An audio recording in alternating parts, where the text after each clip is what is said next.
Do you have a favorite video game memory from your youth? When Mike Tyson Punch-Out came out, that was like, there's no reason to leave your house. And then Sega Genesis had the one with Evander Holyfield, and that was great. Then Knockout Kings, that's not my youth. Now we're getting into like my 20s. But for my youth, it was probably like a combination of Joust. It was probably Pitfall, because if you got 100,000 points, you sent in for a T-shirt, take a picture of your TV screen.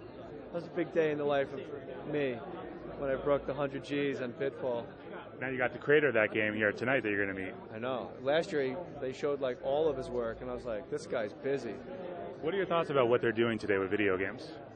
I think it's tremendous. You know, it's obviously, you know, customer driven. It's what people want. Otherwise, you know, this is one business where it's so internet savvy that if you put out something that people don't like, you know it immediately. You know it that day.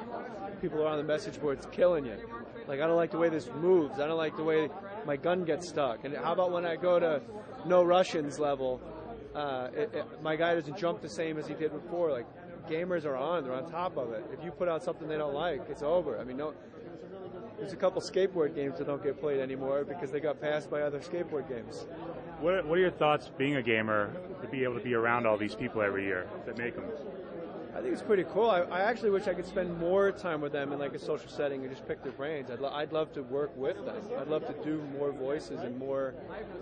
I'd love to be in the, you know, in the pit with them, like seeing how they really like pick their brain. It's like they must smoke a lot of grass. It's pretty interesting stuff. What are your thoughts about the opportunities today for actors with video games?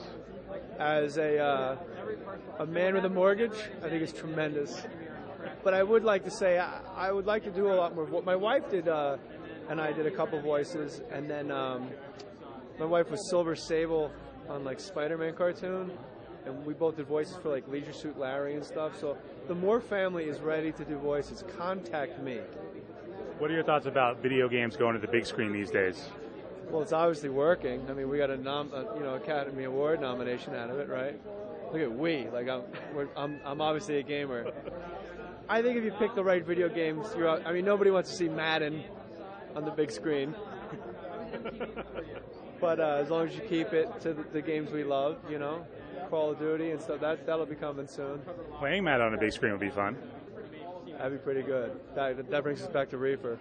The next big thing that everybody's... I got dosed once. Somebody put acid in my food at a Mexican restaurant in Los Angeles that I'll tell you the name of later. It rhymes with El Torito.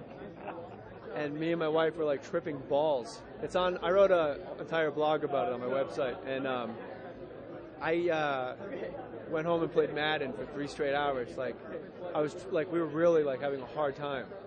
Like, it was bad. And my wife made the terrible mistake on a hallucinogen to get in bed and read and sexton. And it's all like about, you know, passion and love and suicide, and star is rat backwards and just rats backwards. We're coming. And I played Madden, and like 2 hours into my trip, I found my safety zone was in the Jets huddle. Like, everyone's the same numbers. Like, I didn't want to be in this world. It was too, but I could just be there. And I was in the Meadowlands in New Jersey. Wayne Corbett was number 80. I knew all the routes. And my wife's like, how you doing? I'm like, great. I'm like, how are you? She's like, not too good. I'm like, can't deal with it right now. 1st and 10. Last thing I want to ask you is 3D. Everything about video games now, they can put on goggles and play in 3D. My whole take on 3D is, I tell my son this, 7, when he gets excited about 3D, I go, look around. This is all 3D, my man. I don't know why you got to go into a movie theater to put glasses on.